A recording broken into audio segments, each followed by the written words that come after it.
L'invité de Béatrice Rulle ce matin, 6 minutes avec Pablo Cruchon, député, concernant son programme, le programme de l'Union populaire pour les élections au Grand Conseil. Bonjour Pablo Cruchon. Bonjour. Merci d'être sur Radio Lac ce matin. L'Union populaire, qu'est-ce que c'est ? La liste d'Union populaire, c'est un projet qui est arrivé à maturation entre des élus, la majorité des élus d'ensemble à gauche et des secteurs de la population qui se sentaient pas représentés par la politique institutionnelle, notamment beaucoup les gens des communes suburbaines ou disons des gens travailleuses et travailleurs de secteurs moins représentés, comme par exemple des nettoyeuses, des nettoyeurs, des vendeurs et des vendeuses, ce genre de secteurs. Et ces gens se sont regroupés et ont décidé de lancer la liste d'Union populaire qui a pour vocation de rassembler l'ensemble de ces gens, des quartiers populaires, l'ensemble des personnes qui, disons, subissent un peu plus cette existence que d'autres. Devoir définir son propre parti, n'est-ce pas déjà le début des problèmes ? Je ne vais pas demander au Parti socialiste quel Parti socialiste ? Non, je crois pas. Je pense par exemple l'exemple on a vu en France avec Macron et Mélenchon qui se sont trouvés très très forts, alors où Macron qui a atomisé le Parti socialiste à lui tout seul quasiment. Je crois que la question n'est pas vraiment de l'étiquette qui est importante aujourd'hui. Maintenant, c'est quel est notre programme, quelles sont les choses concrètes. Et nous, on a un changement assez radical avec la liste d'Union populaire, c'est qu'on fait pas un programme de 68 pages avec les mesures de ce que vous voulez. On a 9 propositions concrètes qu'on s'engage à faire passer dans cette législature. Et c'est ça notre orientation, et les gens se sont regroupés autour de ces 9 propositions concrètes. Votre définition de l'Union populaire, c'est un rassemblement de la majorité de partisans d'Ensemble à gauche, mais pas tous, puisque vous faites concurrence à une liste officielle d'Ensemble à gauche. Nous avons donc 2 listes d'extrême gauche. Allez, on va citer Marx, que vous connaissiez bien, qui disait « Prolétaires de tous les pays, unissez-vous ». Là, clairement, c'est pas trop l'union. Alors nous, on appelle très clairement à unir ces 2 listes. Nous, on propose jusqu'au 6 février de retirer notre liste et de faire une liste unique avec celle d'Ensemble à gauche. Il se trouve qu'on a une liste où on a plus de candidats, où on est en train de grandir, on est encore en train de grandir. On ne va pas retirer cette liste pour... C'est donc aux autres d'accepter vos conditions ? Non, la seule condition qu'il y a, c'est de faire une liste unique, parce qu'évidemment, il y a un enjeu de passer le quorum démocratique, mais nous, on se sent assez serein d'y aller seul s'il fallait. Évidemment, ce serait mieux d'être en unité, mais voilà, disons, ceux qui ont aimé Ensemble à gauche adoreront la liste d'Union populaire. L'Union populaire avec donc ce fameux programme, 10 points et des promesses. Alors vous en faites indexation intégrale à la hausse des prix, une place de crèche gratuite pour chaque enfant, droit illimité aux indemnités chômage pour les personnes de 55 ans et plus, abonnement TPG d'urgence climatique à 100 francs par an, et vous aurez encore gratuité de l'eau et l'électricité pour un usage modéré. Votre bonne résolution pour 2023, est-ce que ce n'est pas d'arrêter de penser et de croire au Père Noël, Pablo Cruchon ? Ça fait beaucoup tout ça quand même. Pas du tout. Toutes ces propositions, elles sont chiffrées. Et notre 10e proposition que vous avez sur notre programme, c'est l'ensemble des manières de financer ces mesures.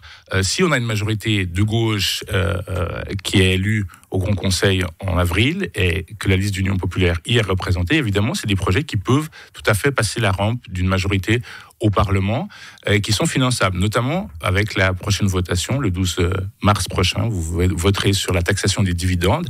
Typiquement, ça ramène 150 millions et ça permet de financer une ou 2 de ces mesures que nous avons annoncées.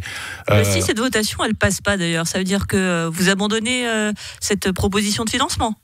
Celle-ci, disons, le peuple se prononcera. Il y a toute une série d'autres.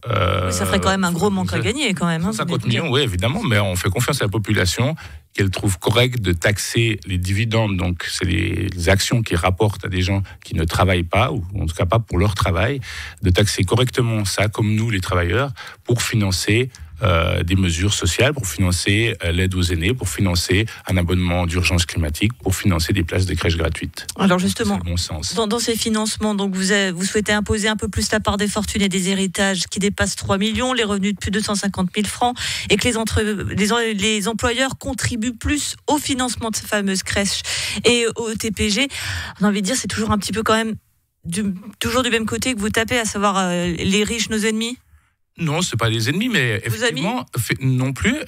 Il se trouve qu'il y a une répartition très inégale des richesses dans le canton de Genève, qui est le canton le plus inégalitaire de Suisse. C'est aussi celui où sont les plus riches qui contribuent le plus en totalité à la fléchette du canton. Il est le plus inégalitaire. Et donc, là où il y a le plus de pauvres et le plus de riches, forcément que la répartition passe par une contribution plus forte des riches.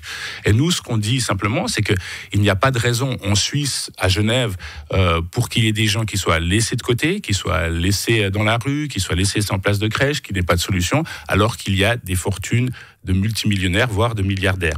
On ne peut pas laisser cette situation, et l'impôt est une manière de redistribuer la richesse dans notre canton. Et nous, ce qu'on dit, c'est on peut fonctionner un tout petit peu plus ceux qui se sont enrichis. Un tout petit peu quand même. Non, un tout petit peu plus. Si vous regardez sur la totalité des fortunes, c'est vraiment un tout petit peu plus sur des fortunes qui se sont largement accrues pendant la crise. Il faut aussi dire, les fortunes des plus riches se sont largement accrues ces dernières années, alors que les salaires, les bas salaires, ont stagné, voire baissé. Donc ces mesures d'impôt ont pour but de rééquilibrer un tout petit peu ce jeu-là et de permettre, disons, aux gens les plus démunis dans notre canton d'avoir des prestations sociales qui leur permettent d'exister, et aux gens les plus riches d'être fiers de contribuer à un état social fort qui permet à personne d'être au bord de la route. Si on regarde votre programme, je pense il y a 5 ans, c'est à peu près les mêmes mesures de financement. Ça ne rallie pas la majorité des Genevois. Qu'est-ce qui ferait la différence finalement cette année ? Sur les questions fiscales, les votes sont très serrés. Si vous regardez les dernières votations sur les initiatives fiscales, etc., c'est des votes qui se jouent à 49-51, 49,5, 50,5. Donc je crois que les Genevois sont sensibles à notre discours. En tout cas, presque une majorité de la population est sensible. Je crois que maintenant, la donne elle a changé. On sort d'une pandémie, on est en pleine crise, il y a une inflation galopante, les gens perdent du pouvoir d'achat. Il faut absolument, par le biais de politiques concrètes et immédiates, redonner du pouvoir d'achat aux gens, redonner la capacité à vivre correctement.